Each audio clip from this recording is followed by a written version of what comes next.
Good evening, weary travellers of the night. As the world quiets and shadows deepen, dim your lights, turn on a fan, and let the gentle hum carry you to a distant era. Picture a young sailor, his breath catching as he stands on a steel deck, the ocean's roar mingling with the groan of a battleship, a floating fortress that promises glory yet harbours dread. In the early 20th century, these dreadnoughts, marvels of engineering with their towering guns, ruled the seas, symbols of imperial might. Yet, for the men aboard, life was a crucible of hardship, where dreams of heroism drowned in the clang of metal and the stench of oil. Join us to uncover their story, a tale of resilience amid chaos. If this journey moves you, please like and subscribe, and share where you're watching from and the hour. Let's weave a community across time. As the sea whispers beneath a starless sky, imagine yourself a sailor, barely 20, stepping onto the deck of a World War I battleship, a dreadnought, a colossus of steel that seems to defy the ocean itself. These behemoths, born from the revolutionary design of HMS Dreadnought in 1906, stretched 500 to 600 feet, their hulls clad in armor plates up to a foot thick, bristling with 12-inch guns capable of hurling shells miles across the waves. To the world, they were symbols of imperial might, floating fortresses that promise victory through sheer power. Yet, as you stand on the cold, slick deck, the ship feels less like a triumph and more like a prison, its steel walls closing in, the air heavy with the promise of confinement. The dreadnought's grandeur, so dazzling in naval parades, masks a grim truth. For the men aboard, it is a labyrinth of hardship, where every rivet hums with the weight of survival. Below deck, the ship reveals its true nature, a maze of compartments, each more oppressive than the last. The main deck, where officers bark orders and guns stand sentinel, is a chaos of activity, its steel surface polished by boots and salt spray. Descend further, and you enter the gun turrets, cavernous chambers where massive barrels loom like silent giants, their mechanisms oiled with precision, yet always on the edge of catastrophe. Deeper still, the engine rooms pulse with the roar of steam turbines, their heat a suffocating embrace that turns sweat to steam. Here, stokers shovel coal into glowing furnaces, their faces blackened, their lungs choked with dust. The crew quarters, tucked into the ship's bowels, are a claustrophobic afterthought. Narrow bunks stacked like coffins, walls damp with condensation, and ceilings so low that even a boy of 16 must stoop. The air, thick with the tang of metal, feels like it's been breathed 1,000 times before. Every moment aboard is accompanied by a relentless symphony of sound, a cacophony that burrows into your bones. The steam engines thrum with a deep, unyielding growl, their vibrations rattling loose bolts and frayed nerves alike. Pumps clatter, forcing water through the ship's veins to cool its fiery heart. Metal groans as the hull flexes against the sea's endless assault, each creak a reminder of the ocean's indifference.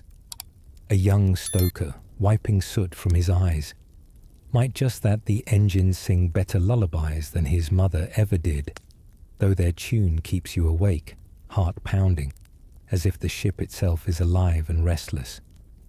The noise is not just a nuisance. It is a constant companion, drowning out thoughts of home, of peace, of anything beyond the iron cage that holds you. In this world, silence is a luxury as rare as fresh water. The dreadnought's design, for all its engineering brilliance, seems to mock the men it houses. Its armor, thick enough to withstand a barrage, traps heat and despair within. Ventilation is a cruel jest. Tiny portholes and sluggish fans do little to dispel the stale, heavy air. In the engine rooms, temperatures soar past 120 degrees Fahrenheit, turning every task into a test of endurance. On the deck, icy winds cut through woolen coats, leaving fingers numb and faces raw. The ship, a marvel of human ingenuity, is a paradox. Built to dominate the seas, yet utterly at their mercy. A sailor, shivering through a midnight watch, might glance at the towering guns and think them gods of war, only to realize they offer no warmth, no comfort, only the cold promise of destruction. The dreadnought's strength is not yours. It is a machine that demands your service, not your salvation. This iron leviathan, so celebrated in the shipyards of Portsmouth or Kiel, was a world unto itself, a microcosm where men lived, worked, and sometimes died without ever touching land. The crew, numbering up to 1,000, was a cross-section of society: farm boys, city labourers, and restless youths, all bound by the ship's unyielding rhythm. Officers, perched in their elevated quarters, issued commands with clipped precision, while below, the rank and file toiled in anonymity. The hierarchy was as rigid as the ship's steel, yet all shared the same confinement. A gunner, polishing a shell in the turret, might mutter that the ship's a better jail than any on shore, for at least here, the walls move with you. Such wry thoughts, born from exhaustion, were the crew's quiet rebellion against their circumstances, a flicker of humour in the face of an existence that offered little else. The battleship scale, awe-inspiring from afar, was suffocating up close. Every inch was engineered for war, not comfort. Storage rooms brimmed with ammunition, coal, and supplies, leaving scant space for the men who kept the ship alive. The crew quarters, often no larger than a modest parlour, housed dozens in bunks so close that a man's breath warmed his neighbour's face. Privacy was a memory, replaced by the constant press of bodies and the weight of shared survival. A sailor, scribbling a letter home by lamplight, might pause to listen to the ship's heartbeat, the throb of engines, the clank of chains, and wonder if he's become part of the machine. The dreadnought, for all its might, was a relentless taskmaster, demanding obedience from men who could only dream of the open fields or bustling streets they left behind. In the grand narrative of World War I, these ships were the spearhead of naval power, their silhouettes a testament to human ambition. Yet, as you stand in the imagined boots of that young sailor, the reality is starkly different. The dreadnought is no mere vessel. It is a world of steel and steam, where every surface, every sound, reminds you of your smallness. The guns, capable of levelling distant shores, offer no protection against the daily grind of life aboard. A century later, we marvel at these ships as relics of a bygone age, but for those who lived within their walls, they were both shield and shackle. Their resilience, their ability to endure such a crucible, speaks to a quiet strength we can only admire from the comfort of our time, grateful for the distance that separates us from their iron reality. Beneath the iron skin of a World War I dreadnought, the air itself becomes an adversary, thick and unyielding, as if the ship hoards every breath for itself. Imagine you are a sailor, descending a narrow ladder into the ship's belly, where the atmosphere clings like a second skin, heavy with the ghosts of coal dust, oil, and human toil. Unlike the open, muddy hell of the trenches, where breezes might carry the reek of decay, the battleship's sealed world traps its odours in a relentless embrace. Ventilation, a cruel promise whispered through rusted grates, does little to stir the stagnant haze. The air is a tapestry of scents: machine oil, acrid and sharp; coal soot, gritty and choking; and the sour tang of sweat-soaked uniforms, mingling with the faint rot of food stored too long in damp holds. Each breath feels stolen, a reminder that survival here comes at the cost of comfort. In the engine rooms, the air is a furnace, thick with heat that presses against your chest, making every inhale a labor. Temperatures climb past 120 degrees Fahrenheit, where steam pipes hiss like vipers and the coal furnaces roar, their glow casting shadows that dance like spectres on the walls. Stokers, stripped to their waists, shovel fuel into the maw of the ship's heart, their skin glistening with sweat that evaporates into the haze. Above, on the exposed deck, the air turns traitor in a different way. Icy winds whip across the steel, carrying salt spray that stings the eyes and crusts the lips. A young sailor, wrapping his scarf tighter, might mutter that the ship's air could be bottled as a weapon, its stench potent enough to drive enemies from their decks. Such grim jests, born from exhaustion, are the crew's quiet defiance against an environment that suffocates both body and spirit. The smells aboard are as relentless as the ship's engines, each one a thread in the fabric of daily existence. Oil seeps into everything, your clothes, your hair, your dreams. Its slick, metallic odor, a constant reminder of the machinery that binds you. Coal dust, fine as ash, settles in your lungs, a gritty memento of the ship's insatiable hunger for fuel. In the crew quarters, the air grows heavy with the musk of unwashed bodies, packed so tightly that the breath of one man warms the face of another. Food stores, tucked in damp corners, add their contribution.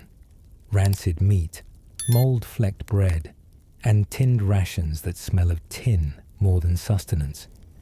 A cook, stirring a pot of watery stew, might claim the galley's aroma is a perfume to rival Paris, though no one laughs, for the truth is too bitter. The ship's odors are not just unpleasant, they are a siege, eroding the boundaries between man and machine. This air, so thick with the residue of industry and survival, shapes the sailor's world in ways that linger beyond the moment. In the gun turrets, where massive shells are hoisted into place, the air carries the sharp bite of gunpowder, a prelude to the chaos of battle. Even in rare moments of calm, when the sea is still and the engines hum softly, the smells remain, a constant, inescapable presence that invades sleep and thought. A sailor, trying to pen a letter home by the flicker of a lantern, finds his words tinged with the ship's scent, as if the ink itself carries the oil and coal of his world. The dreadnought, for all its might, is a prison of the senses, where the air you breathe is as much a captor as the steel walls that surround you. The contrast to the world beyond the ship is stark, a reminder of what the sailors have left behind. On land, air moves freely, carrying the scent of grass, rain, or a mother's kitchen. Here, it is a captive, trapped within the ship's iron lungs, recycled through the labor of men who can never escape its weight. The ventilation systems, with their feeble fans and clogged ducts, are a mockery of freedom, offering just enough air to keep you alive, but never enough to feel human. A machinist, wiping grime from his brow, might jest that the ship's air is a fine vintage, aged in the hold like wine. But the humor is hollow, a fleeting shield against despair. The men learn to live with it, to breathe through it, because there is no choice. Survival demands adaptation, even to a world that feels like it's choking you. The historical reality of these conditions underscores the sailor's resilience. In 1914, when dreadnoughts like HMS Iron Duke or SMS Bayern ruled the seas, their crews numbered up to 1,000, each man a cog in a machine that demanded constant operation. The air they breathed was not just a physical burden, but a psychological one, a reminder of their isolation from the world. Medical reports from the time note respiratory ailments, coughs that lingered, lungs irritated by coal dust, as common complaints. Yet the men pressed on, driven by duty or the simple need to survive. A century later, we can only marvel at their endurance, living in a world where every breath was a battle.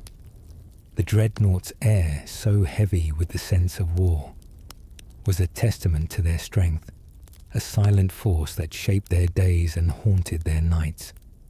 As you lie in your bed, far from the steel and steam of those distant ships, consider the sailors who breathed that air, who found ways to laugh and live within it. Their world was one of confinement, where the very atmosphere seemed to conspire against them. Yet they endured, their spirits flickering like lanterns in the dark. The dreadnought's stench was more than a hardship. It was a crucible, forging men who carried on despite the weight of their surroundings. Today, as you breathe the clean air of your room, let their story settle over you, a reminder of the fragility of comfort and the quiet courage of those who lived in a world where even the air was a foe. Yet still they sailed, bound by steel and sea, into the heart of history. As the dreadnought cuts through the inky sea, its steel heart pulsing with the rhythm of steam and coal, sleep becomes a phantom, a cruel mirage that taunts the sailors huddled in its iron embrace. Imagine yourself a young stoker, your body aching from hours of shoveling coal, curling into a hammock that sways with the ship's restless motion. The crew quarters, tucked deep within the battleship's bowels, are a claustrophobic warren of canvas slings and iron bunks, so tightly packed that a man's elbow brushes his neighbor's ribs with every breath. These are not beds, but coffins of cloth and metal, suspended in a world where rest is as scarce as dry land. The air, heavy with oil and sweat, presses against you, and the ship's endless symphony, engines throbbing, waves crashing, and the distant clank of chains, mocks any hope of slumber. Sleep, once a sanctuary, is now a battle, fought and lost in the belly of this floating fortress. The hammocks, strung like spiderwebs across the narrow compartment, offer little comfort. They sag under the weight of exhausted bodies, creaking with every roll of the ship.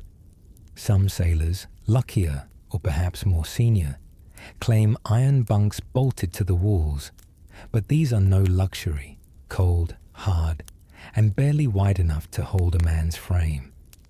The space is so confined that turning over risks a collision with the next bunk, a reminder that privacy is a memory left on shore. A sailor, his eyes heavy with fatigue, might jest that these bunks are perfect for practicing to sleep in a grave. A grim chuckle swallowed by the ship's ceaseless din. The constant motion of the sea, rocking the dreadnought like a cradle, should soothe, but instead it jars, each wave a jolt that pulls you back from the edge of dreams. The ship, it seems, conspires to keep you awake, its very existence a demand for vigilance. The noise aboard is a relentless thief, stealing rest before it can take hold. The steam turbines, driving the ship through the North Sea or Atlantic, roar with a low, guttural hum that vibrates through the hull, rattling teeth and nerves alike. Pumps whir, sucking seawater to cool the engines, their rhythmic clatter a counterpoint to the groans of the ship's steel frame as it battles the waves. Above, the deck creaks under the boots of the night watch, their steps echoing through the compartments below. A sudden shout or the shrill blast of a whistle, calling men to their stations, can pierce the haze of near sleep, sending hearts racing. A gunner, curled in his hammock, might mutter that the ship's lullaby is more likely to wake the dead than soothe the living. a fleeting smirk masking the exhaustion that gnaws at him. The watch system, a rigid cycle of duty, is the cruelest enemy of rest. Sailors worked in shifts, 4 hours on, 4 off, or sometimes 6 on, 6 off, ensuring the ship never slept, even if its crew longed to. A stoker, dragged from his bunk after a scant few hours, stumbles to the engine room, his body protesting while his mind clings to fragments of a home dream.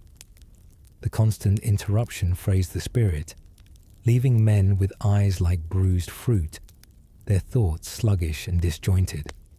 Historical records from the Royal Navy in 1916 note that sleep deprivation was a leading cause of accidents aboard dreadnoughts. Men falling from ladders, misjudging machinery, or simply collapsing under the weight of fatigue. Yet duty demanded they rise again and again to feed the ship's insatiable hunger for labor. Sleep, when it came, was a stolen thing, snatched in fleeting moments between the clamor of war. The psychological toll of this sleepless existence was profound, a silent wound that festered in the dark. Without rest, the mind begins to unravel, turning small fears into towering phantoms. A sailor, lying awake as the ship rolls, might imagine the faint hum of the engines as the approach of a U-boat's torpedo, his heart pounding until the sound resolves into the familiar drone of machinery. Nightmares, when sleep finally comes, are vivid and merciless. Visions of sinking ships, of water flooding the compartments, of being trapped in the steel tomb. A young signalman staring at the ceiling above his bunk might whisper to himself that at least sleeplessness spares him the terror of dreams, a bitter consolation that lingers in the air like the ship's ever-present oil. These thoughts, born from desperation, are the crew's quiet rebellion against a life that offers no respite. The contrast to the modern world, where sleep is a refuge sought in soft beds and quiet rooms, is stark. For the sailors of 1915, aboard ships like HMS Warspite or SMS König, rest was a luxury they could only dream of, and even those dreams were stolen by the ship's demands. The dreadnought, a marvel of engineering, was designed to dominate the seas, not to cradle its crew. Medical logs from the era report chronic fatigue among sailors, with some developing neurasthenia, a term for the nervous exhaustion that plagued those who could not rest. Yet, these men persevered, their endurance a testament to human resilience in the face of unrelenting hardship. Their ability to function, to fight, to live through days blurred by sleeplessness, speaks to a strength that transcends the steel walls that confine them. As you lie in the comfort of your bed, the hum of a fan or the distant sound of night perhaps soothing your restless mind, consider the sailors who sought sleep in a world that denied it.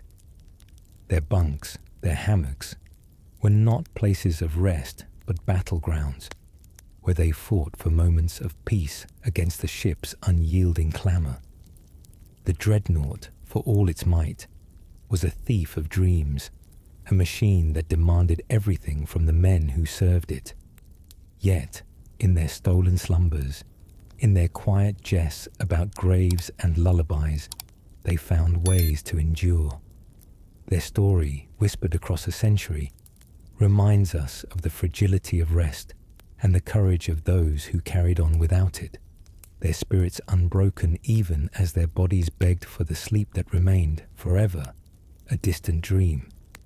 In the iron belly of a World War I dreadnought, where the sea's endless churn mirrors the restless hunger of the men aboard, food becomes both a lifeline and a torment. Picture yourself a sailor, hunched in a dimly lit mess deck, the air thick with the tang of oil and the faint rot of stores gone stale.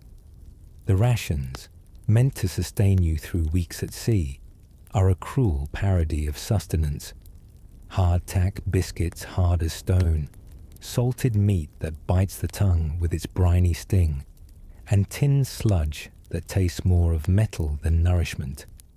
On land, meals were a ritual of comfort, a gathering of warmth and flavor. Here, they are a grim necessity, each bite a reminder of the distance between you and the world you left behind. Hunger gnaws not just at your stomach, but at your soul, a constant ache that the ship's meager offerings can never soothe. The daily ration, as prescribed by naval quartermasters, sounds generous on paper. A pound of hardtack, a slab of salted beef or pork, perhaps a tin of beans or stew, and a pinch of tea or coffee to wash it down. Yet, reality is far less kind. Supplies, hauled through perilous seas to reach the fleet, often arrive spoiled, the meat rancid from weeks in damp holds, the biscuits speckled with mold or crawling with weevils. A sailor, tapping a biscuit against the table to dislodge its unwanted guests, might mutter that the weevils add protein, a bitter jest to mask the revulsion of eating what barely passes for food. Fresh produce, apples, onions, or potatoes, is a fleeting dream, available only in port or during the first days of a voyage. By the second week at sea, the lack of vitamin C begins to whisper its threat. Scurvy, with its bleeding gums and aching joints, a ghost from the age of sail that still haunts these modern titans. The galley, a cramped corner of the ship where cooks labour over coal-fired stoves, is no haven of culinary delight. The heat from the ovens mingles with the ship's ever-present humidity, turning the air into a sticky haze that clings to the skin. Meals, when they arrive, are often cold. The journey from galley to mess deck, through narrow, swaying corridors, robs them of any warmth. A sailor, staring at a bowl of greyish stew, might recall his mother's kitchen, where soup simmered with the promise of home, and feel a pang sharper than hunger. The Royal Navy's logs from 1916 note that malnutrition was rampant on long patrols, with sailors subsisting on as little as 2,500 calories a day, far below the needs of men toiling in the ship's sweltering engine rooms or bracing against icy deck winds. Yet they ate, because survival demanded it, each mouthful a small act of defiance against the sea's indifference. The act of eating aboard a dreadnought is a study in endurance, a ritual stripped of joy.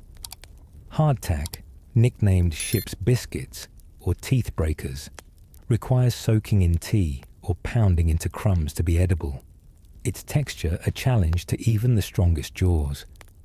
A young gunner, nursing a cracked tooth from a particularly stubborn biscuit, might quip that the Navy issues them as ammunition, not food, a fleeting smirk hiding the pain of hunger unfulfilled. Salted meat, preserved in barrels, is so briny it burns the throat, leaving men parched in a world where fresh water is rationed. Tinned rations, meant to be a modern marvel, often arrive dented or leaking, their contents a mystery until opened, sometimes beef, sometimes something unidentifiable, always tasting of tin. The men learn to eat quickly before the ship's roll sends their meals sliding across the table, a small humiliation in a life full of them. The absence of fresh food does more than weaken the body. It erodes the spirit. Scurvy, once thought conquered by modern navies, re-emerged in the long patrols of 1915 and 1916. Its symptoms documented in medical logs. Sailors with swollen gums, loose teeth, and wounds that refused to heal. A stoker, rubbing his aching joints, might dream of an orange, its bright burst of flavour a memory so vivid it brings tears. The Navy tried to counter this with lime juice rations, but supplies were inconsistent, and the taste of chlorinated water made the remedy as bitter as the disease. Food parcels from home, when they arrived, were treasures, crumbling cakes, jars of jam, or even a single apple, shared among messmates with a reverence reserved for sacred relics. These moments, though rare, were a lifeline, a reminder of a world where food was more than survival. The contrast to our modern abundance is stark, a reminder of how fragile sustenance can be. Today, we open refrigerators brimming with color and choice, while those sailors faced days where a moldy biscuit was a feast. Their hunger was not just physical, but existential, a yearning for the normalcy of a family table, for flavors that spoke of love rather than duty. The dreadnought, a machine built to conquer oceans, cared nothing for the stomachs of its crew, yet they found ways to endure. A cook, stirring a pot of watery stew, might invent a tale of it being a delicacy from some distant shore, a jest that draws tired smiles from men too hungry to care. These small acts of humor, born from desperation, were their rebellion against a life that offered so little to savor. As you lie in the quiet of your room, perhaps with a late-night snack nearby, think of those sailors, their meals a battle against monotony and decay. The dreadnought's mess deck was no place of comfort, but a crucible where men learned to find meaning in the act of eating, however meager the fare. Their resilience, their ability to laugh at weevils and dream of apples, speaks to a strength that transcends the steel walls that confine them. A century later, their story lingers, a quiet testament to the human spirit's refusal to be broken, even when hunger was a constant companion. Let their tale settle over you, a reminder of the preciousness of plenty and the courage of those who carried on, one bitter bite at a time, in the shadow of war's unyielding hunger.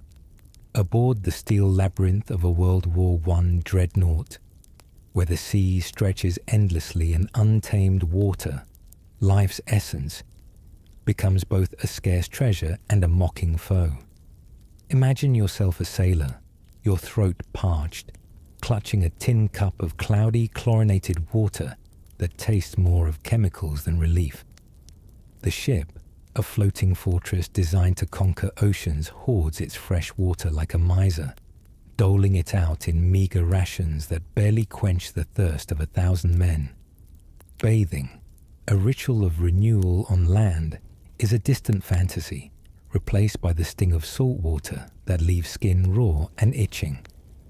Sanitation, too, is a grim struggle, with latrines so foul they seem to mock the very idea of cleanliness. In this iron prison, where every surface is slick with oil or grime, the fight to stay clean is a daily defeat, a reminder that even the simplest human needs are luxuries at sea. Fresh water, the ship's most precious cargo, is guarded with a zeal that rivals the protection of its ammunition.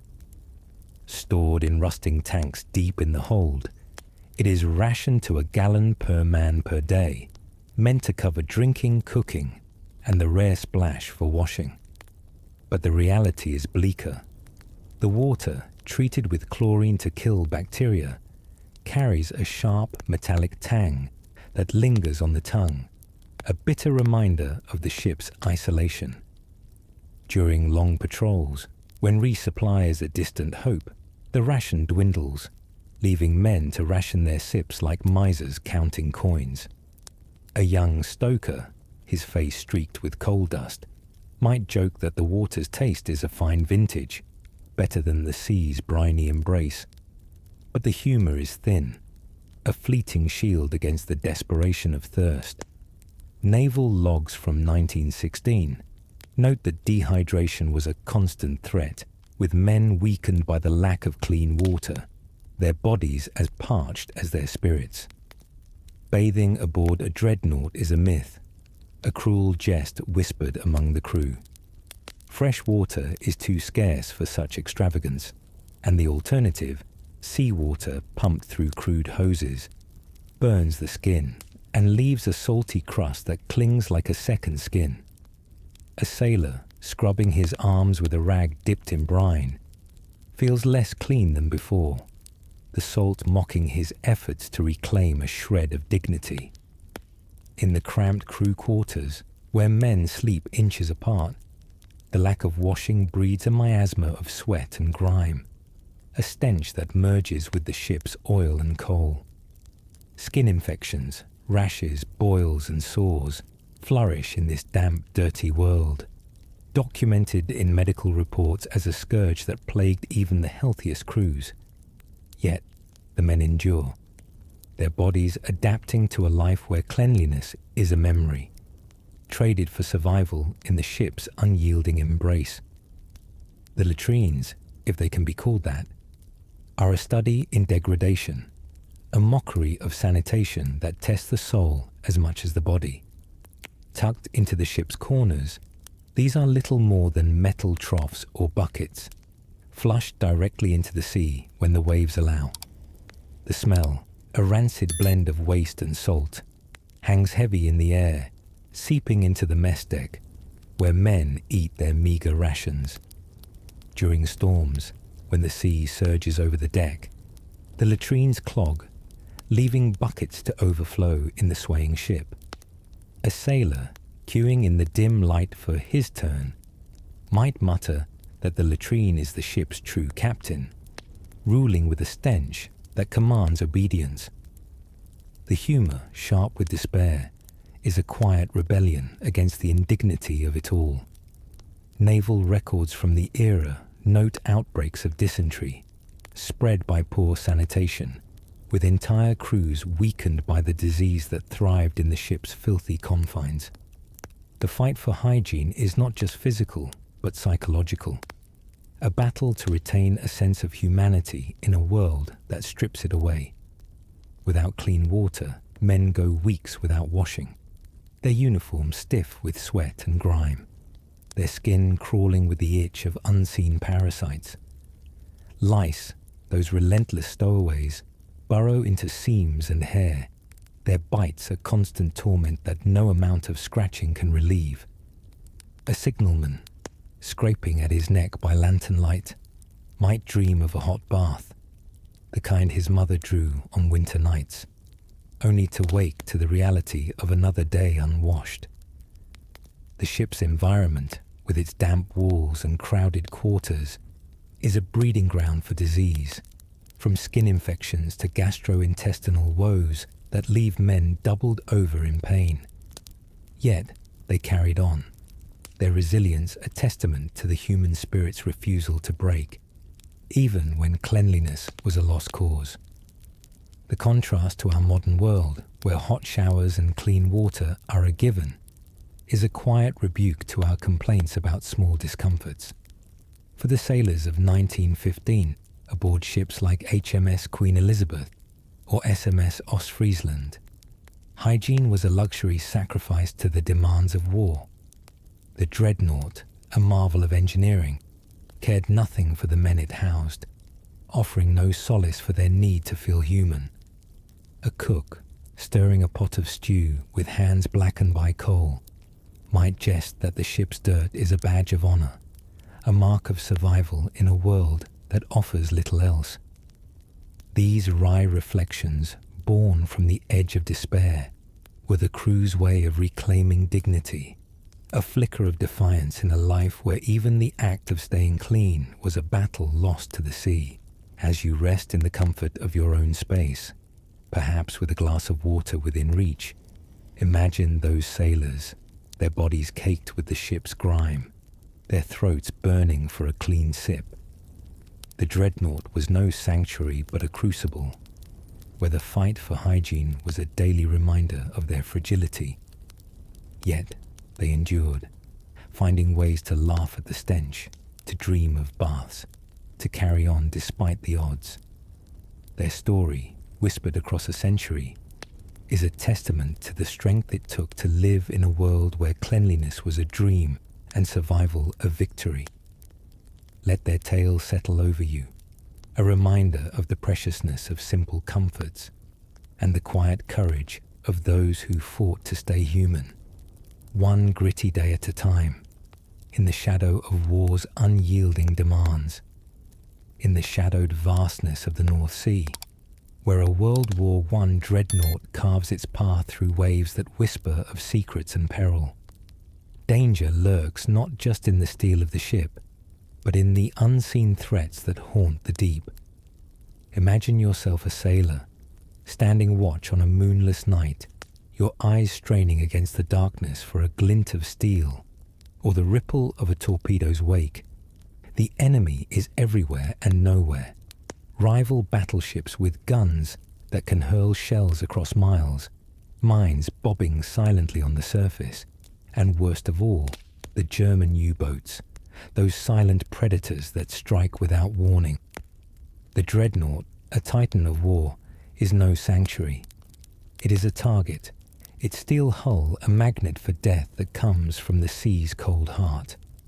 Every creak of the ship, every shadow on the horizon, carries the weight of dread, a reminder that survival hangs by a thread as thin as a periscope's shadow. The most visible threat comes from enemy battleships, their massive guns mirroring your own, capable of turning the sea into a cauldron of fire and steel. A single shell weighing as much as a small car could pierce the dreadnought's armor, igniting magazines or shattering compartments. Naval engagements, like those in the North Sea in 1916, saw fleets clash with devastating precision, each salvo a gamble with annihilation. Yet, it is the invisible enemies that chill the soul. Mines, floating like malevolent buoys, could detonate with a touch, tearing holes below the waterline. A lookout, peering through the mist, might murmur that spotting a mine is like finding a needle in a haystack, except this needle can sink 1,000 men. The humor, sharp with the edge of fear, is a fleeting shield against the reality that a moment's inattention could end them all. The U-boats, Germany's submarines, are the true spectres of the deep, their stealth rewriting the rules of naval warfare. By 1915, U-boats like U-9 had proven their lethality, sinking ships like HMS Aboukir, Cressy, and Hogue in a single hour, claiming over 1,400 lives. Their torpedoes, slicing through the water at 40 knots, could strike without warning.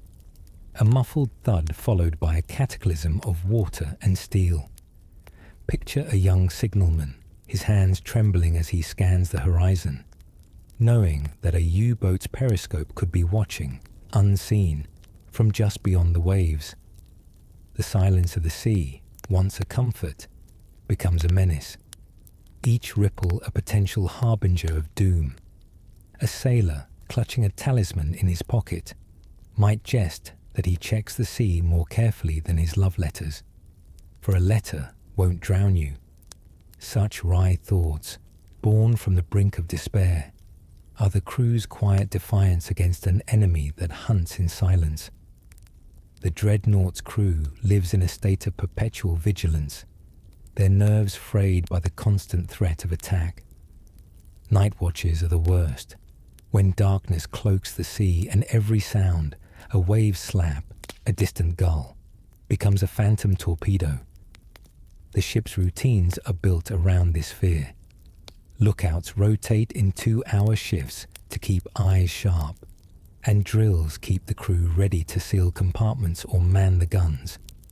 Historical records from the Royal Navy note that U-boat attacks caused not just physical losses, but psychological strain, with sailors reporting insomnia and nervous exhaustion from the unending tension. A gunner standing at his post might feel his heart race at the sound of a distant explosion, only to learn it's a practice round from his ship. The sea, vast and indifferent, seems to conspire with the enemy, offering no refuge, no certainty, only the cold promise of danger. The ship itself, for all its might, is a fragile thing against these threats. Its armor, up to 12 inches thick, can withstand a barrage, but a well-placed torpedo or mine below the waterline could flood its compartments, tilting the balance from fortress to tomb.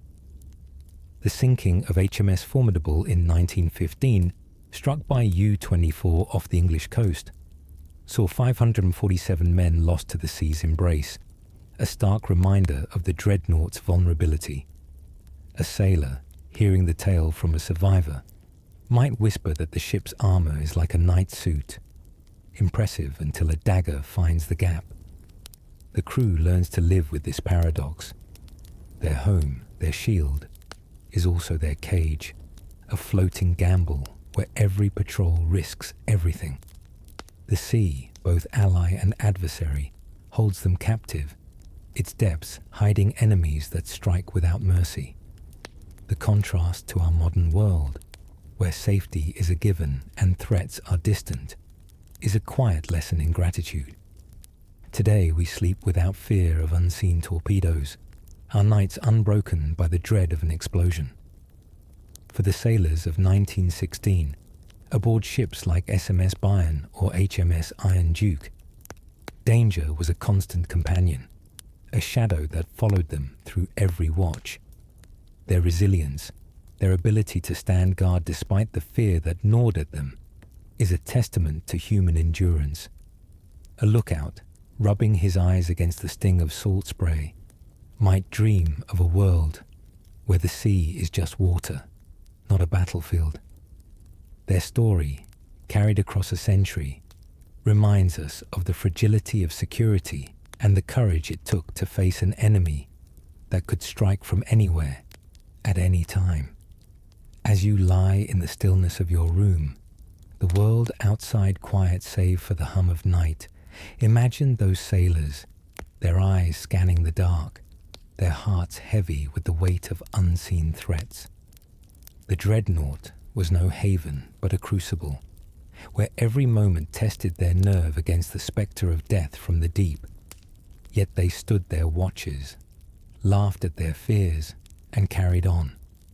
Their tale, whispered through time, is a monument to their strength, a reminder of the cost of survival in a world where the enemy was as silent as the sea itself. Let their story settle over you, a call to cherish the peace we take for granted, and to honor the quiet bravery of those who sailed into the heart of danger, with only their wits and a wry jest to keep the darkness at bay. Within the steel entrails of a World War I dreadnought, where the hum of machinery and the creak of the hull weave a restless lullaby, fire lurks as a silent assassin, waiting for a single spark to unleash its fury. Imagine yourself a sailor, stationed in the ammunition magazine, surrounded by tons of cordite and shells, each a slumbering giant that could awaken in a cataclysm of flame. The dreadnought, a marvel of engineering designed to hurl destruction across the seas, harbors its doom within. Its magazines and fuel stores are powder kegs, where a stray ember or a misstep could transform the ship into a blazing inferno. Every clank of metal, every flicker of light, carries the shadow of catastrophe, a reminder that death is not just an external threat, but a restless passenger, coiled in the ship's iron heart. The ammunition magazines, buried deep below the waterline, are the dreadnought's most volatile chambers. Here, shells weighing up to a ton are stacked in rows, their cordite propellant packed in silk bags, volatile and eager to ignite. A single spark, perhaps from a faulty lamp, a dropped tool, or an enemy shell piercing the deck, could trigger a chain reaction, a detonation that would tear the ship apart in seconds. The tragedy of HMS Vanguard in 1917, when an internal explosion killed over 800 men in Scapa Flow, haunts every sailor's thoughts. Picture a young gunner, his hands slick with sweat as he handles a shell, knowing that a moment's carelessness could erase him and his comrades in a flash of white-hot fury. He might mutter that the magazine is the safest place on the ship, unless you value living long enough to see shore. a grim jest that masks the terror of working in a tomb of gunpowder. Fuel stores, brimming with coal or oil, are another lurking peril, their contents as deadly as the ammunition they neighbour. Coal dust, fine as ash, hangs in the air of the bunkers, ready to ignite at the slightest provocation. A spark from a stoker's shovel, a short in the ship's wiring. Oil, used in newer dreadnoughts like HMS Queen Elizabeth, is even more treacherous. Its fumes a silent menace that can turn a compartment into a furnace. Naval records from 1916 document fires that erupted during routine operations, with men scalded by steam or suffocated by smoke before help could reach them. A stoker, wiping soot from his eyes, might quip that the coal bunker is warmer than his bunk, though the warmth comes with a price no one wants to pay. The humour, sharp with the edge of desperation, is a fleeting shield against the knowledge that every shift courts disaster. The dreadnought's design, for all its strength, amplifies these dangers. Its steel walls, meant to protect against enemy fire, trap heat and smoke, turning compartments into ovens when flames take hold. Ventilation systems, already feeble, choke under the strain of a fire, leaving men gasping in airless corridors. Fire drills, conducted with grim regularity, teach sailors to douse flames with sand or water, but the reality is far less orderly. A fire in the engine room, where temperatures already soar past 120 degrees Fahrenheit, can spread with terrifying speed, fed by the ship's fuel. A machinist, scrambling to shut off a leaking oil valve, feels the heat sear his skin, the roar of flames drowning out his shouts. The ship, a fortress on the seas, becomes a death trap, its steel a cage that holds men prisoner as the fire claims its due. The psychological weight of this constant threat is a burden as heavy as the ship's armour. Sailors live with the knowledge that their workplace, be it the magazine, the boiler room, or the fuel store, could become their grave.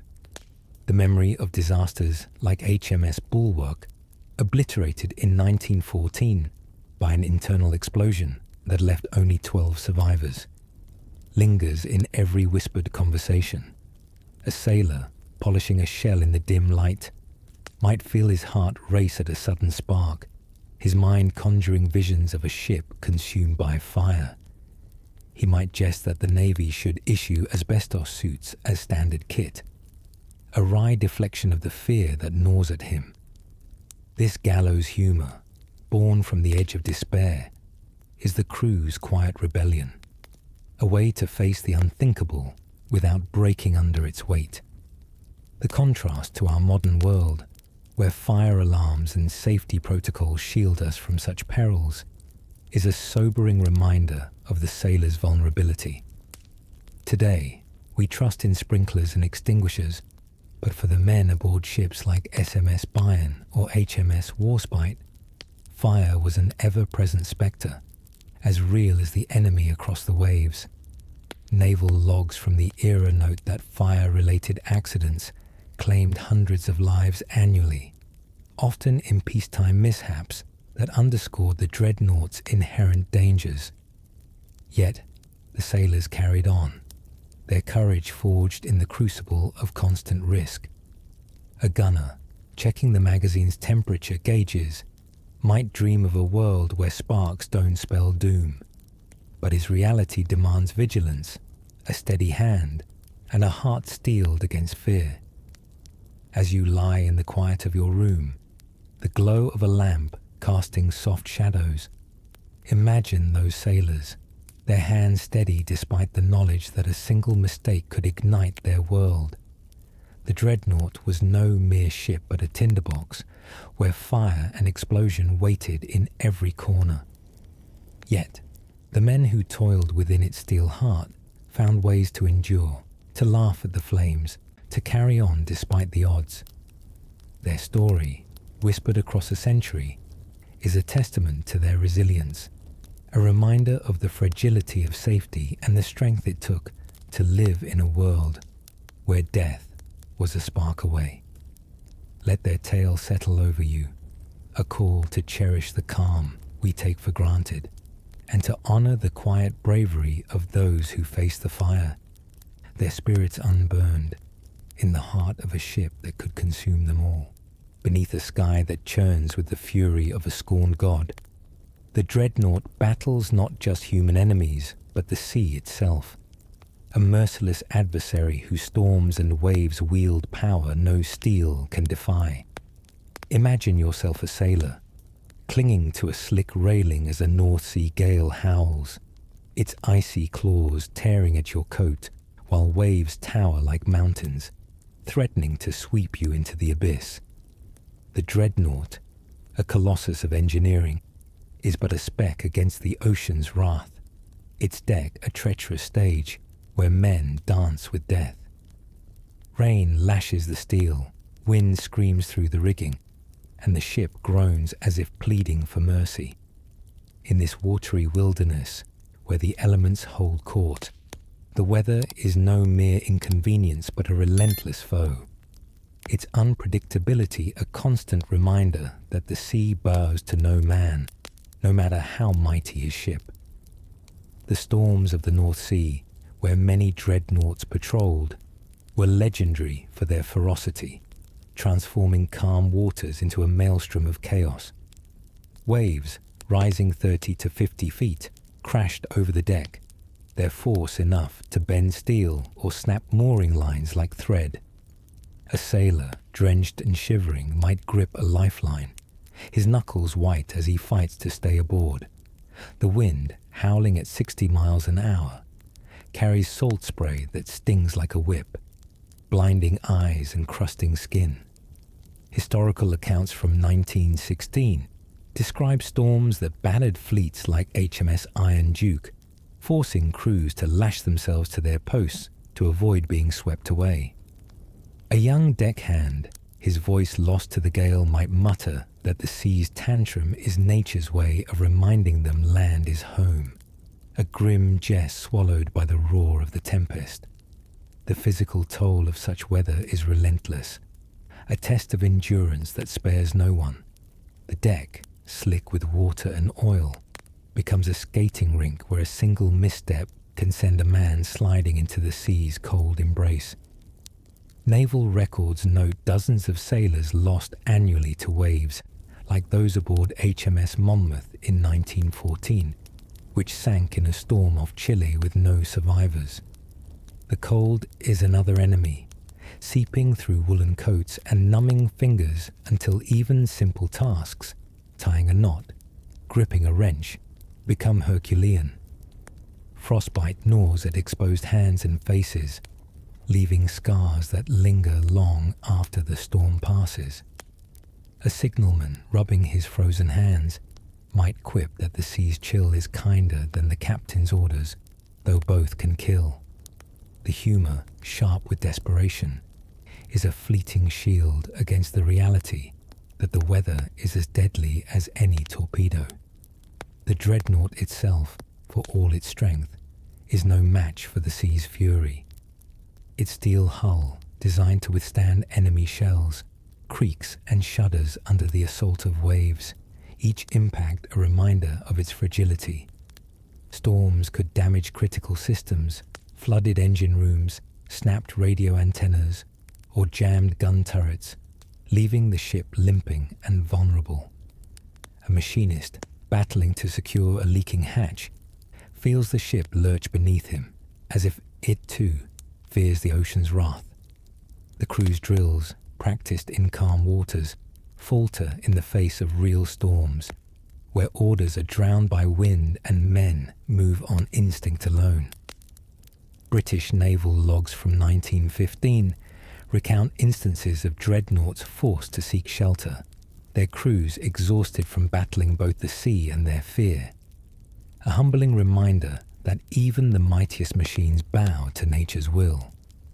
The psychological strain of facing such weather is a silent wound, as corrosive as the salt that eats at the ship's steel. Sailors live with the knowledge that the sea can claim them in an instant, without warning or mercy. Night watches, already fraught with the fear of U-boats, become torturous in a storm, when visibility drops to nothing and every shadow seems a wave poised to strike. A lookout, lashed to his post, might see phantoms in the spray, ghost ships, sea monsters, or his fears given form. Sleep, already scarce, is stolen by the ship's violent pitching, leaving men hollow-eyed and jittery. A sailor, clinging to his bunk as the ship rolls, might whisper that the sea's rage is just practice for the afterlife, a wry deflection of the terror that keeps him awake. These quiet jests, born from the edge of despair, are the crew's way of facing a foe they cannot fight. The contrast to our modern world, where weather reports and sturdy shelters shield us from nature's caprice, is a stark lesson in gratitude. Today, we check forecasts on our phones, secure in homes that defy the elements. For the sailors of 1916, aboard ships like SMS König or HMS Warspite, the weather was an adversary as real as any enemy fleet, its whims dictating their fate. Naval records note that storms disrupted operations, delayed resupply, and claimed lives with a regularity that rivaled combat losses. Yet, the men endured, their courage forged in the crucible of wind and wave. A deckhand, tying down a loose crate as rain blinds him, might dream of a quiet meadow, but his reality demands he face the storm, his hands steady despite the cold that numbs them. As you lie in the calm of your room, perhaps with the soft patter of rain outside, imagine those sailors, their bodies battered by the sea's fury, their spirits tested by its indifference. The dreadnought was no refuge but a stage for nature's wrath, where every storm was a battle for survival. Yet, they stood their ground, laughed at the wind, and carried on. Their story, whispered across a century, is a testament to their resilience, a reminder of the fragility of human endeavor against the sea's vast power.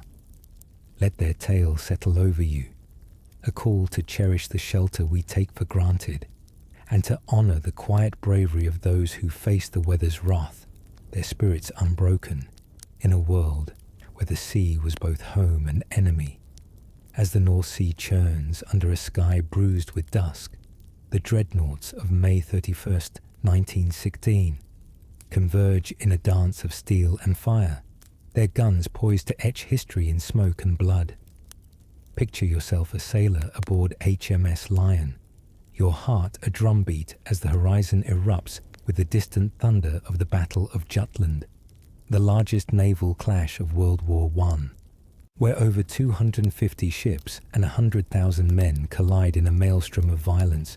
The dreadnought, your iron home, trembles with each salvo, its massive 13.5-inch guns roaring like beasts unchained, hurling shells that scream across miles of sea. The air, thick with acrid smoke, burns your lungs, while the deck beneath you lurches as if the ocean itself recoils from the carnage. In this crucible of war, where glory is a fleeting illusion, Jutland becomes a nightmare, a moment when the sea turns predator, and every sailor faces the abyss of survival. The battle unfolds with a chaos that defies the orderly drills of training. As HMS Lion leads the British battle cruisers, German dreadnoughts like SMS Derfflinger answer with salvos that split the air, their shells bursting in geysers of water or tearing through steel with a shriek that drowns out thought. Inside the gun turrets, where you toil as a loader, the heat is infernal, rising past 140 degrees Fahrenheit as cordite fumes choke the air. Each shot shakes your bones, the recoil a jolt that feels like the ship's own heartbeat, frantic and unyielding. A shell from the enemy strikes, and the turret shudders, a comrade collapsing, his scream lost in the clang of metal. A gunner, wiping sweat from his brow, might mutter that each salvo burns more calories than a week's rations, a grim jest that masks the terror of knowing the next hit could be the last. The sensory assault is relentless, a storm of sound and sight that engulfs you. The gun's roar is deafening, a cacophony that leaves ears ringing and voices hoarse. Smoke, black and suffocating, blankets the deck, obscuring the horizon until the world shrinks to the confines of your station. The ship lurches as it maneuvers, dodging shells that churn the sea into froth. Each near miss a reminder of how thin the line is between life and death. Historical records note that Jutland claimed 14 British and 11 German ships, with over 8,500 men lost in a single day. Many burned or drowned in the chaos. A signalman, clutching his binoculars, feels the ship rock as HMS Invincible explodes nearby, its magazine igniting in a fireball that lights the sky. The sight sears into memory, a vision of hell that no training could prepare you for. Amid the chaos, the human cost unfolds in moments of raw, unspoken courage. You haul shells through narrow passages, your muscles screaming, knowing that a hit to the magazine could vaporize you in an instant. A wounded comrade, his face bloodied, staggers to his post, driven by duty or fear of letting others down. A fictional diary entry, inspired by accounts of the time, captures the moment. Each shot feels like it tears me apart, but we keep firing, because stopping means dying. The crew's rhythm is mechanical, a desperate dance to keep the ship fighting. Yet every man knows the odds. The German fleet, with its precise gunnery, lands blows that splinter steel and flesh alike, while British ships answer with fury. Their salvos a defiant roar against the inevitability of loss. The sea, indifferent, swallows the fallen, leaving only ripples to mark their passing. The psychological strain of Jutland is a weight as heavy as the shells you load. The battle stretches across hours, each minute an eternity of waiting for the next explosion, the next cry. Fear is a constant companion, not of death itself, but of its suddenness. A shell could strike without warning, leaving no time for farewells.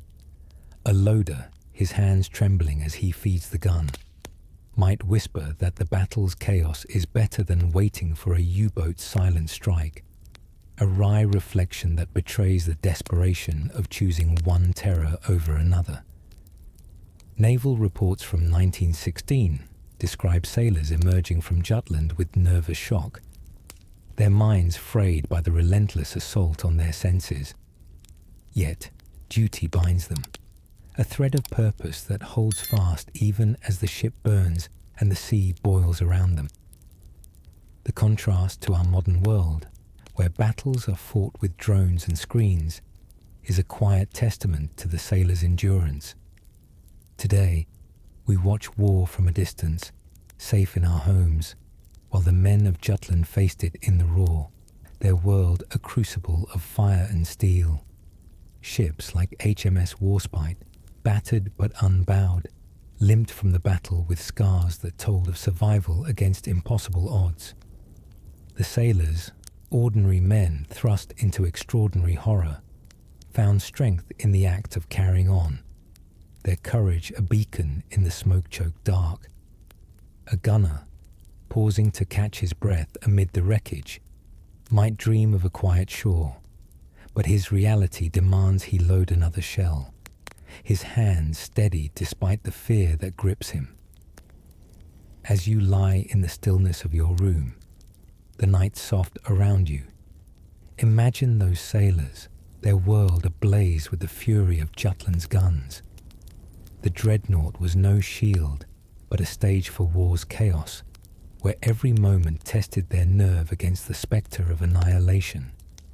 Yet they fought on, their spirits unbroken by the flames and screams that defined their nightmare. Their story, whispered across a century, is a monument to their resilience, a reminder of the fragility of life in the face of war's wrath. Let their tale settle over you, a call to cherish the peace we hold dear, and to honor the quiet bravery of those who faced the sea's fury, their hearts pounding, in a battle that turned the waves to fire and left only echoes of their courage. In the iron heart of a World War I dreadnought, where the sea's ceaseless murmur blends with the throb of engines, a quieter battle rages, one not against shells or storms, but within the minds and bodies of the sailors trapped aboard. Imagine yourself a young stoker, your hands blackened from coal, lying in a hammock that sways like a pendulum in the dim crew quarters, your mind haunted by the spectre of a torpedo's unseen strike. The dreadnought, a fortress of steel, offers no shield against the gnawing fear that stalks every watch, nor the ailments that fester in its damp, crowded confines. Insomnia, anxiety, and the creeping weight of isolation turn the ship into a crucible of the soul, where every sailor fights to hold on to sanity. The war at sea is not just a clash of fleets, but a struggle within, a silent war where courage is measured not in deeds, but in enduring the darkness that lingers in the mind. The constant threat of attack, particularly from the stealthy U-boats that prowl the depths, weaves a web of dread that never loosens. Each night, as you stand watch on the deck, the sea's black expanse seems to pulse with hidden menace, every ripple a potential harbinger of doom.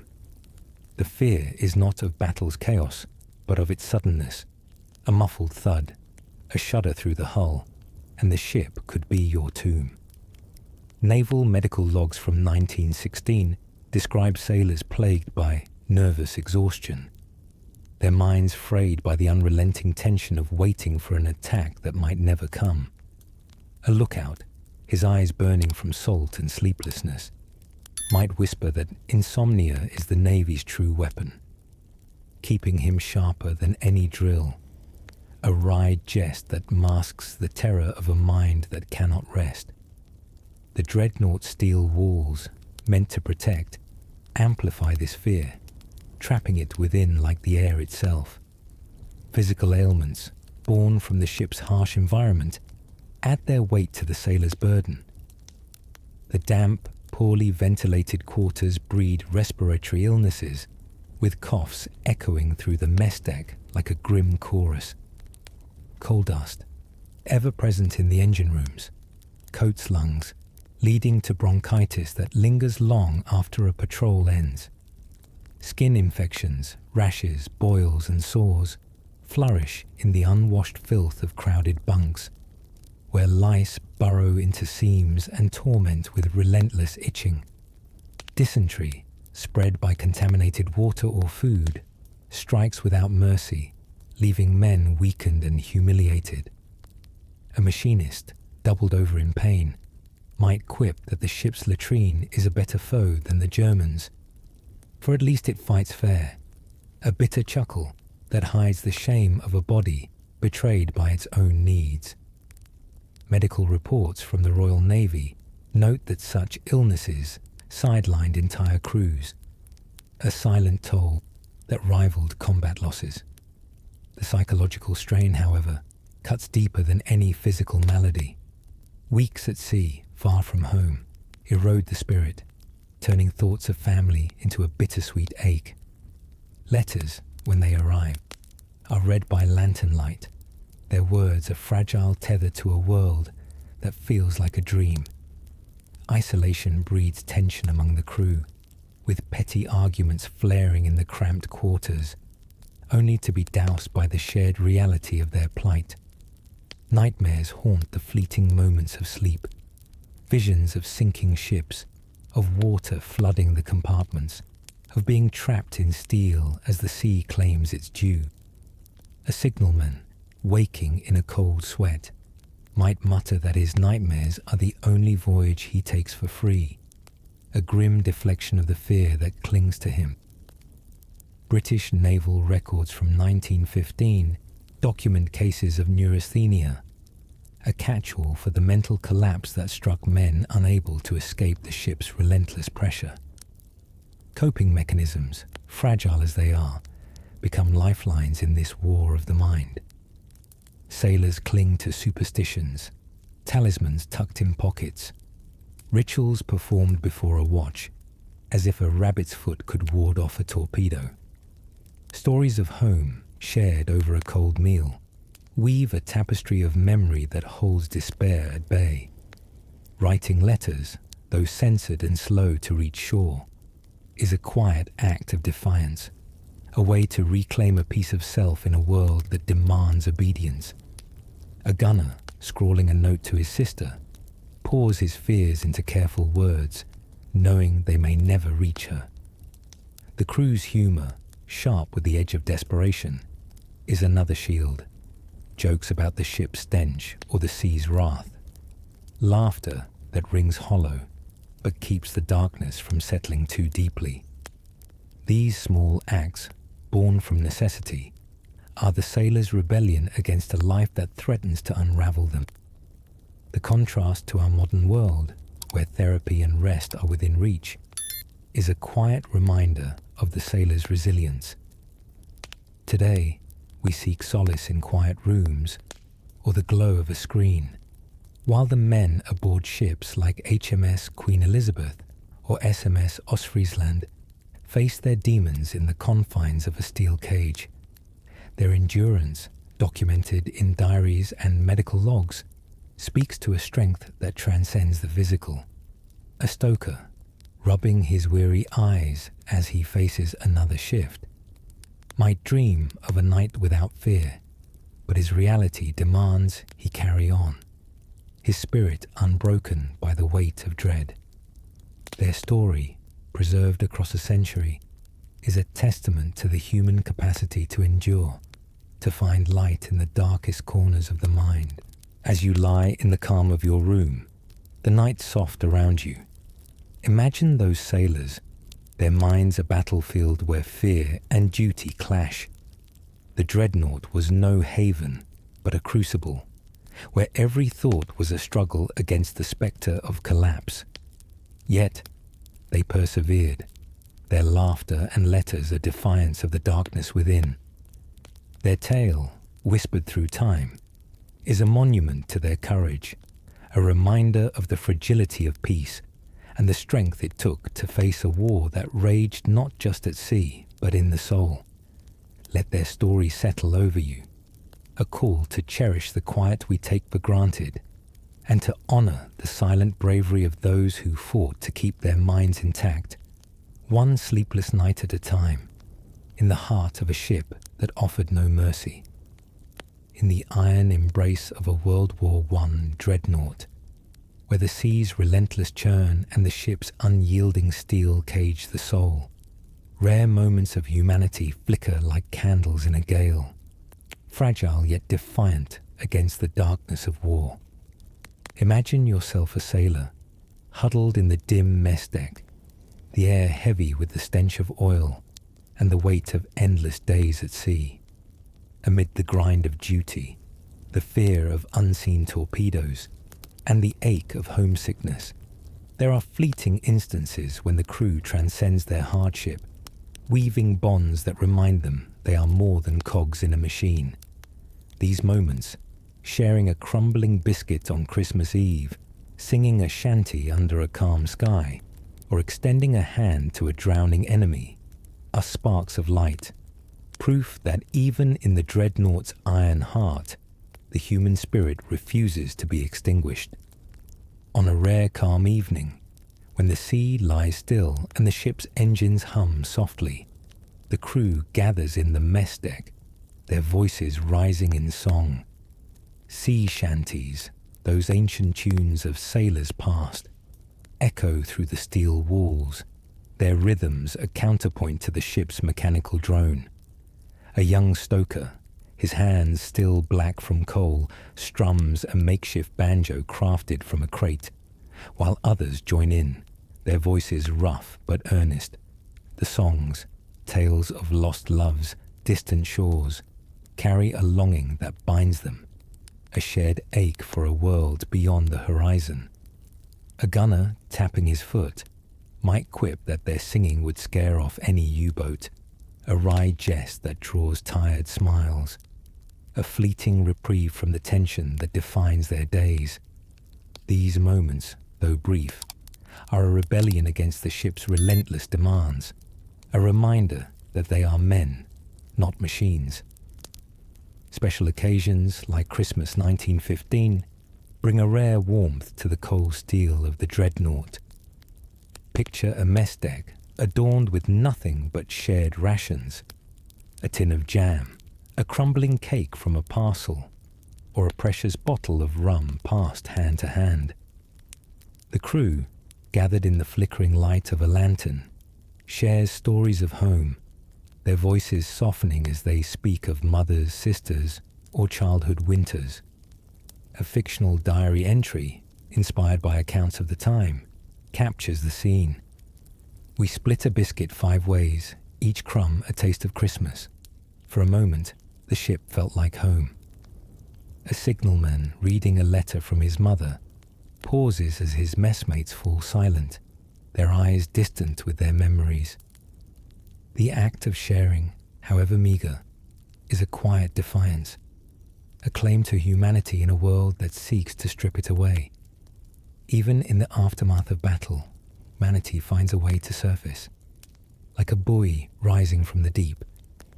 After the chaos of Jutland in 1916, when British and German fleets clashed in a storm of fire, some crews extended mercy to their foes. British sailors aboard HMS Warspite, battered but afloat, hauled German survivors from the waves, offering water and blankets to men who, hours before, were enemies. A deckhand, wrapping a shivering German in a coat, might mutter that they're all just sailors fighting the same sea, a grim reflection that cuts through the bitterness of war. Naval logs from the battle note such acts, rare but profound, where men saw past uniforms to the shared fragility of life. These gestures, born in the shadow of death, are a testament to a compassion that survives even the fiercest conflicts. The crew's camaraderie, forged in shared hardship, is another beacon in the dark. In the cramped quarters, where men sleep inches apart, friendships form over small acts, passing a cigarette, mending a torn jacket, or teaching a recruit to tie a knot. A cook, stirring a pot of watery stew, might organize an impromptu contest, challenging his messmates to turn their bland rations into something edible, laughter rising as they choke down their creations. These moments, fleeting as they are, weave a net of connection that holds the crew together. A machinist, sharing a story of his village pub, might jest that their stew is better than prison gruel, though not by much, his chuckle a shield against the weight of isolation. Such humor, sharp with the edge of desperation, is their way of reclaiming a piece of themselves from the ship's unyielding grip. The contrast to our modern world, where community is a click away and comfort a given, is a quiet call to gratitude. Today, we gather with friends over meals, share stories across screens, and find solace in connection. For the sailors of 1915, aboard ships like SMS König or HMS Iron Duke, these moments of humanity were rare treasures, stolen from the jaws of war. Naval diaries from the era describe crews celebrating birthdays with a shared biscuit or singing to drown out the fear of a coming battle. Their bonds a lifeline in a world of steel and sea. Their resilience, their ability to find light in shared laughter or a letter's words, speaks to a strength that transcends their circumstances, a reminder of the power of human connection, to endure even the darkest times. As you lie in the stillness of your room, the night soft around you, imagine those sailors, their voices rising in song, their hands passing a precious crumb. The dreadnought, was no haven but a crucible, where humanity flickered like a flame against the wind of war. Yet they found ways to laugh, to share, to reach across the divide of enmity and despair. Their story, whispered across a century, is a monument to their spirit, a reminder of the fragility of connection and the courage it took to hold fast to it. Let their tales settle over you, a call to cherish the warmth we take for granted, and to honor the quiet bravery of those who found light amid the darkness, their hearts unbroken, in a ship that offered little but the promise of survival. In the cold, unyielding embrace of the sea, where the dreadnaught's steel heart beats against the waves, a single moment can transform a floating fortress into a sinking tomb, plunging its crew into the ultimate crucible of life and death. Imagine yourself a sailor, your world shattering as a torpedo's muffled thud shakes the hull, the dreadnought lurching like a wounded beast.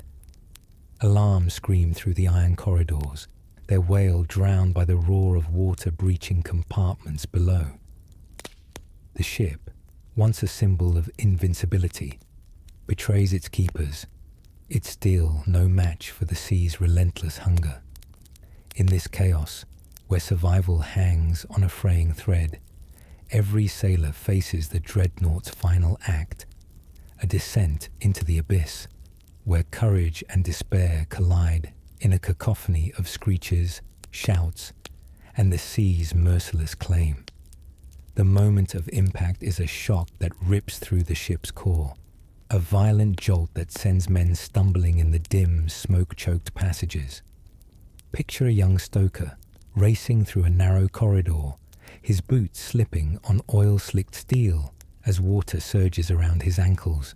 The torpedo, fired from a German U-boat lurking unseen, has torn a gaping wound below the waterline, and the sea pours in, cold and unforgiving.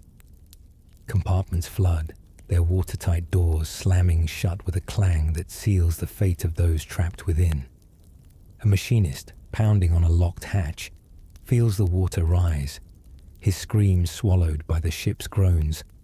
He might jest, in a fleeting moment of defiance, that the sea's offering a free bath, though it's colder than he'd like. A grim quip that masks the terror of drowning in darkness. Historical records, like the sinking of HMS Formidable in 1915, note how such disasters claimed hundreds in minutes, the sea sparing no one. The chaos is a sensory assault, a storm of sound and sensation that engulfs the crew. The ship tilts, its deck sloping as water claims its lower reaches, sending crates and bodies sliding into the gloom. Alarms wail, their shrill notes a desperate plea for order amid pandemonium. The air grows thick with smoke and steam, the stench of burning oil mingling with the briny tang of seawater. A gunner, scrambling toward the lifeboats, hears the screech of metal as the hull buckles, the ship's frame twisting like a creature in agony. Naval logs from the era describe sinkings like HMS Indefatigable at Jutland in 1916, where a magazine explosion obliterated the ship in seconds, leaving only debris and a handful of survivors. The crew, trained for battle, finds no drill to prepare them for this, only instinct, driving them to claw their way to the surface, to air, to life. The fight for escape is a desperate race against time, each step a gamble with the sea's wrath. Lifeboats, often too few or damaged in the chaos, are a fleeting hope, their ropes tangled or cut by panicked hands. A sailor, clawing his way up a ladder, feels the ship list further, the angle steepening as water floods the engine rooms below. Some men, trapped in sealed compartments, pound futilely against steel, their cries muffled by the rush of water. Others reach the deck, only to face a new terror. The open sea, its waves towering, its cold a blade that cuts through flesh. A signalman clinging to a railing watches a lifeboat capsize, his comrades vanishing into the foam. The sea, once their domain, becomes their executioner, its depths a grave that offers no mercy. For those who escape the ship, survival is no guarantee, only a new chapter of torment. Picture a sailor, bobbing in the icy North Sea, clinging to a splintered plank, his body numb from the cold that seeps into his bones. Hypothermia sets in, a creeping thief that dulls the mind and slows the heart. The waves, relentless, toss him like a toy, while the wind howls a dirge for the lost. Naval reports from 1916 detail survivors of sinkings enduring hours in the water, many succumbing to exposure before rescue arrived. A young deckhand, his teeth chattering, might whisper that the sea's a better captain than the one he left behind, a wry jest that fades as his strength ebbs. The survivors, if rescued, carry scars, frostbitten limbs, haunted eyes, and memories of comrades left to the deep. The contrast to our modern world, where life vests and rescue helicopters offer hope, is a stark reminder of the sailor's vulnerability. Today, we trust in technology to save us, but for the men aboard ships like SMS Bayern or HMS Warspite, the sea was a merciless judge, its verdict final. The sinking of ships like HMS Good Hope in 1914, with no survivors from a crew of 900, underscores the era's brutal reality. Yet, in the face of such a catastrophe, the sailor's courage shines, a refusal to yield, even as the ship slips beneath the waves. A stoker swimming through oil-slicked water might dream of a warm hearth, but his reality demands he fight, his will a flicker of light against the sea's dark claim. As you lie in the quiet of your room, the night soft and still, imagine those sailors, their world collapsing in a torrent of water and steel. The dreadnought, their home and prison, was no match for the sea's wrath, its sinking a final betrayal of the men who served it. Yet they fought, their hands grasping for life, their spirits unbowed by the terror that engulfed them. Their story, whispered across a century, is a monument to their resilience, a reminder of the fragility of human endeavor against nature's might.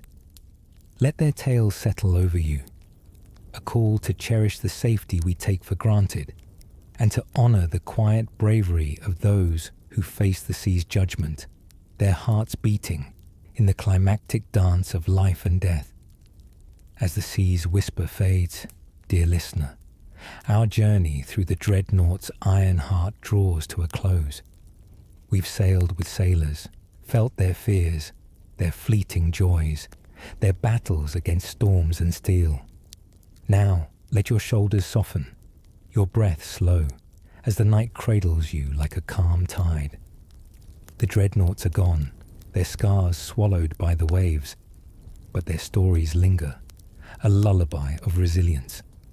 If sleep eludes you, share your thoughts below. Where does this tale find you? Under what stars? Tomorrow, another story awaits, ready to guide you into dreams. For now, let the sea's gentle hum carry you to rest, wrapped in the peace those sailors yearned for. Sleep well, brave soul, until the next whisper of history calls.